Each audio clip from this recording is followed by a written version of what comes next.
آج جب بہو نے مجھے دھکا دیا اور میں گرنے ہی والا تھا تو میں نے دیوار کو تھام لیا مگر میرا سر زور سے دیوار سے ٹکرا گیا تھا اور درد کی ایک تیز لہر میرے وجود میں دوڑ گئی۔ ایک لمحے کو تو یوں لگا جیسے چکر کھا کر گر جاؤں گا مگر دیوار کو مضبوطی سے پکڑ کر کسی طرح خود کو سنبھال لیا تھا۔ بہو نفرت سے بولی، ابا اندھے ہو گئے ہیں کیا؟ جو جی میں آئے کرتے پھرتے ہیں، کل کو اگر گر گرا کر اگر کوئی ہڈی توڑوا بیٹھے تو بیٹا کہے گا کہ قصور میرا ہے۔ یہ کہہ کر وہ آگے بڑھ گئی اور اسی وقت میرا بیٹا فیصل بھی وہاں آ گیا تھا۔ بہو نے اسے دیکھتے ہی کہا تھا، اپنے باپ کو سمجھا لو، ادھر ادھر کی چیزوں کی ٹوہ لگاتے ہوئے گرنے لگے تھے۔ فیصل نے میری طرف دیکھا اور الجھے ہوئے لہجے میں بولا، ابا اتنی عمر ہو گئی ہے آپ کی، یہ کھوج لگانے کی عادت کیوں نہیں جاتی؟ میں نے آہستہ سے کہا، بیٹا میں نے کچھ نہیں کیا، میں بس واش روم سے آ رہا تھا کہ بہو مجھ سے ٹکرا گئی۔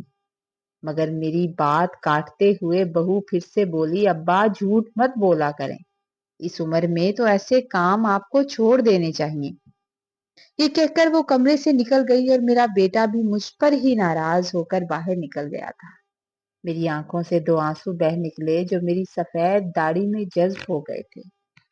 اسی لمحے مجھے اپنی ماں کی بات یاد آئی۔ وہ اکثر کہا کرتی تھی، بیٹا ہمیشہ دوسروں کے ساتھ وہی سلوک کیا کرنا جو اپنے ساتھ برداشت کر سکو، کسی کو دکھ مت دینا۔ وہ کہتی تھی کہ میں نے سنا ہے کہ دنیا مکافات عمل ہے، میں نہیں چاہتی کہ کبھی تجھے کوئی تکلیف پہنچے، میں مرنے سے پہلے تجھے معاف کر جاؤں گی، تو میرا بیٹا ہے، میں تجھے تکلیف میں نہیں دیکھ سکتی۔ اس وقت ماں کی آنکھوں میں جو درد و تکلیف چھپی ہوئی تھی وہ مجھے سمجھ نہیں آتی تھی، مگر آج بڑھاپے میں سب سمجھ آ رہا تھا، کیونکہ آج وہی وقت مجھ پر آ گیا تھا۔ میں رحمان شاہ فرمان شاہ کا اکلوتا بیٹا تھا۔ امی ابا نے کبھی میری کوئی خواہش ادھوری نہیں چھوڑی تھی، میری زبان سے نکلی ہر بات پوری کرنے کی کوشش کی جاتی تھی۔ انہوں نے سخت محنت کر کے مجھے پڑھایا لکھایا اور ابا کا کاروبار بھی تب بہت چمک گیا جب میں جوان ہو گیا تھا۔ اماں مجھے نوالے بنا بنا کر اپنے ہاتھوں سے کھلاتی تھی، میں منع کرتا تھا مگر اس کا دل مطمئن نہیں ہوتا تھا جب تک مجھے اپنے ہاتھوں سے نہ کھلا دیتی۔ ابا یہ سب دیکھ کر ہنسا کرتے تھے، یوں میں جوان ہو گیا اور تعلیم بھی اچھی حاصل کر لی تھی۔ پھر مجھے اپنی خالہ کی بیٹی صبا پسند آ گئی۔ میں نے ابا اماں سے ضد پکڑ لی تھی کہ شادی تو اسی سے کرنی ہے۔ صبا بے شک نہایت خوبصورت تھی مگر گھریلو کام کاج میں بالکل دلچسپی نہیں رکھتی تھی۔ وہ بھی میری طرح لاڈلی پلی تھی۔ امی مجھے سمجھاتی تھی کہ وہ تمہارا خیال نہیں رکھ پائے گی، جس طرح تمہیں میری عادت ہے وہ اس کے بالکل مختلف ہے، لیکن میری ضد کے آگے سب بے بس تھے۔ میں نے کہہ دیا تھا کہ مجھے صبا ہی چاہیے۔ پھر آخر کار اماں نے میری ضد مان لی تھی اور میری شادی صبا سے ہو گئی تھی۔ میں اپنی محبت کو پا کر اتنا خوش تھا جیسے میں نے دنیا فتح کر لی ہو، خود کو ہواؤں میں اڑتا محسوس کر رہا تھا۔ امی ہم دونوں کی بہت فکر کرتی تھی۔ اب بھی وہ ناشتہ بناتی، ناشتہ بنا کر میرے کمرے میں لے آتی اور دوپہر کو بھی کھانا بنا کر وہ وقت پر صبا کو آواز دیتی تھی کہ آ کر کھانا لے جاؤ۔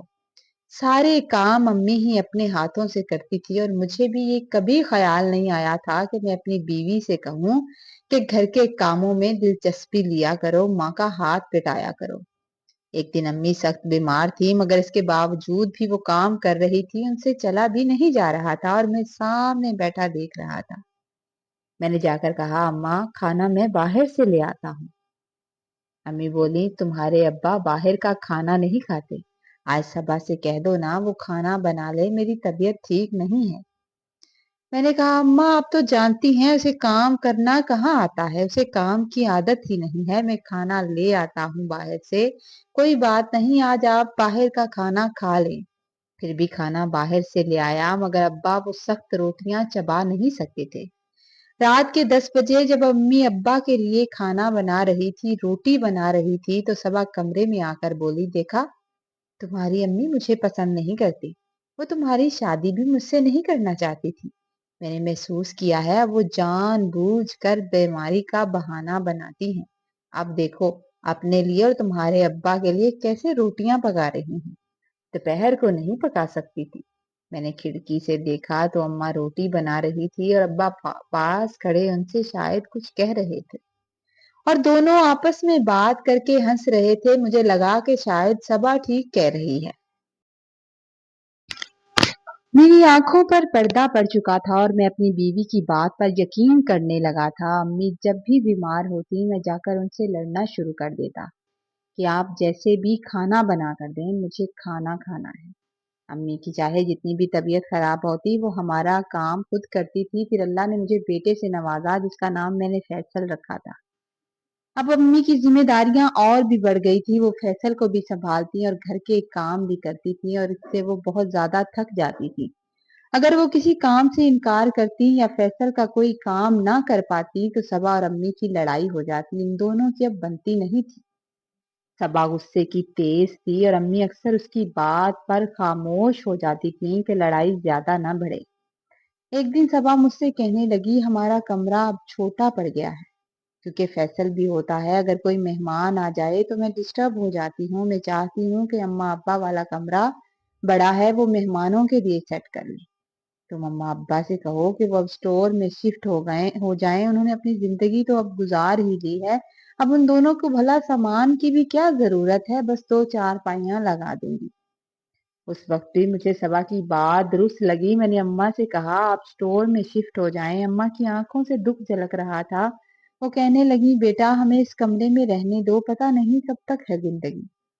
میں نے کہا اماں رات کو ابا کھانستے ہیں، ہمارے کمرے میں آواز آتی ہے، فیصل کی نیند خراب ہو جاتی ہے۔ میں نے ضد پکڑ لی اور آخر کار اماں ابا نے میری بات مان ہی لی تھی۔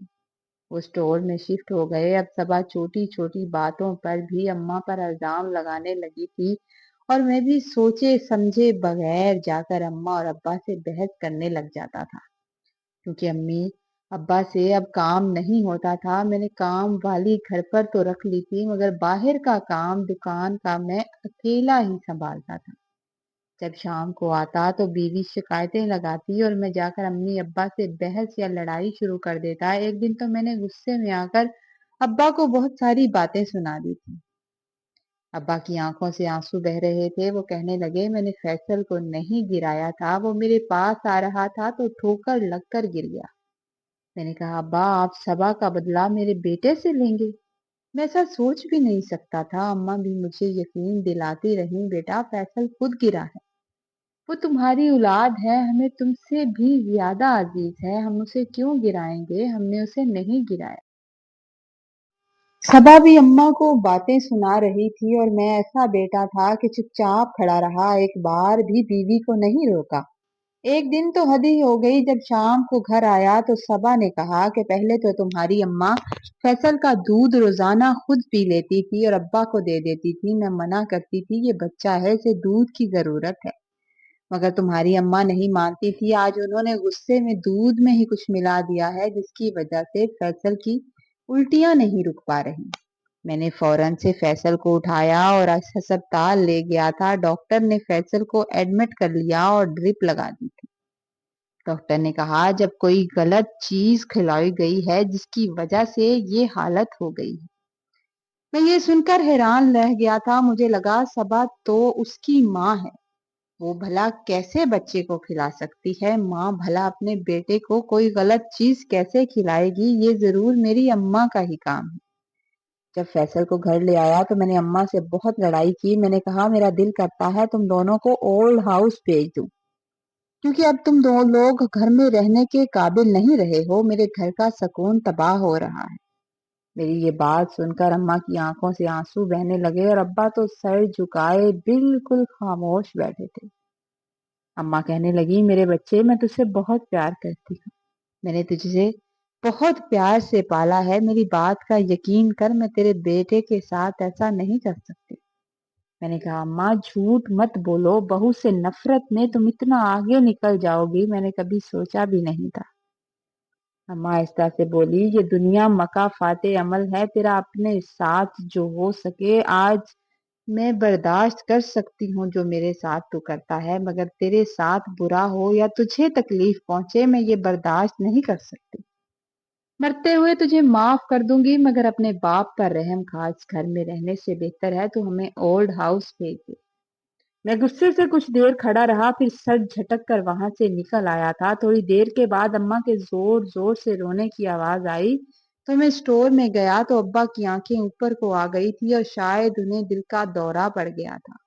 ہم جیسے یہ اسپتال لے کر پہنچے، ابا کی موت ہو گئی۔ اس دن میں بہت دکھی تھا، مجھے اپنے باپ کا پیار یاد آ رہا تھا، مگر میری بیوی کہنے لگی اچھا ہی ہو گیا، اب ان کی جانے کی عمر تھی، اگر بیمار ہو جاتے، چارپائی پہ پڑ جاتے، پھر بھی تو اذیت میں رہتے نا۔ اچھا ہی ہوا، جتنی زندگی تھی ان کی اچھی گزر گئی، جانا تو سب کو ہے۔ میں صبا کی بات سن کر خاموش ہو گیا تھا۔ اب اماں چپ چاپ اپنے کمرے میں رہنے لگی تھی، باہر بھی کم نکلتی، کچھ کھانے کو مل جاتا تو کھا لیتی، لیکن پھر بھی میری بیوی کوئی نہ کوئی بات لے کر ان پر پہنچ جاتی تھی اور میں بھی نظر انداز کر دیتا تھا۔ پھر ایک دن اماں بھی اللہ کو پیاری ہو گئی۔ اس رات جب وہ بہت بیمار تھی، انہوں نے مجھے بلایا تھا، شاید مجھے کچھ کہنا چاہتی تھی، مگر میں اپنے کاغذوں میں اتنا مصروف تھا، میں نے کہا آتا ہوں، اور پھر میں بھول گیا اور سو گیا تھا۔ صبح جب کافی دیر تک اماں کمرے سے نہیں نکلی تو میں نے جا کر دیکھا تو اماں کی موت ہو چکی تھی، اور نہ جانے رات کے کس وقت وہ اللہ کو پیاری ہو گئی تھی، اور انہوں نے کس کس کو پکارا ہوگا۔ کتنے دن تک میں اس بات سے نہیں نکل پایا کہ پتہ نہیں وہ مجھے کیا کہنا چاہتی تھیں، کاش میں ان کی بات سن لیتا، مگر پھر دنیا کے کاموں میں مصروف ہو گیا تھا اور یہ بات میں بھول گیا تھا، اور آج مجھ پر بھی وہی وقت آ گیا تھا کہ میرا بیٹا اور میری بہو میرے ساتھ وہ سلوک کرنے لگے تھے جو میں اپنے ماں باپ کے ساتھ کیا تھا۔ صبا ایک دن لڑ جھگڑ کر گھر سے چلی گئی تھی اور پھر اس نے مجھ سے طلاق لے لی تھی۔ فیصل کو میں نے اکیلے ہی پالا تھا اور اس کی شادی بھی اس کی پسند سے کر دی تھی، اور آج وہی وقت دوبارہ دہرایا جا رہا تھا۔ جو میں نے اپنے ماں باپ کے ساتھ کیا تھا وہی سلوک آج میرے ساتھ ہو رہا تھا۔ میں سجدے میں گر گیا اور رو رہا تھا۔ ماں تو ماں تھی، کہتی تھی مرتے ہوئے تجھے معاف کر کے ہی جاؤں گی، مگر شاید ابا نے معاف نہیں کیا۔ آج میرا دل چاہ رہا ہے میں قبرستان جاؤں اور اپنے ماں باپ کی قبر پر بیٹھ کر معافی مانگوں۔ میں نے اپنے بیٹے کی منتیں کی کہ خدا کے لیے مجھے قبرستان لے جاؤ۔ پہلے تو وہ ٹال مٹول کرتا رہا، پھر آخرکار لے ہی گیا تھا۔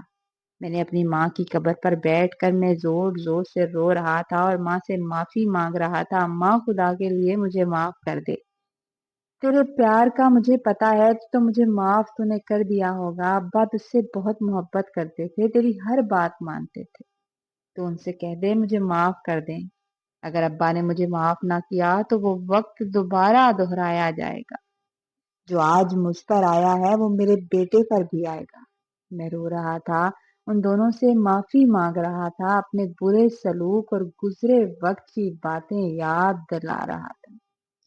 میرا بیٹا جو دور بازار میں اپنی گاڑی میں بیٹھا تھا، نہ جانے کب اترا اور اتر کر میرے پیچھے آن کھڑا ہوا تھا، اور وہ میری باتیں سن رہا تھا، مجھے روتے ہوئے دیکھ رہا تھا۔ مجھے خبر نہیں تھی کہ وہ میرے پیچھے کھڑا ہے۔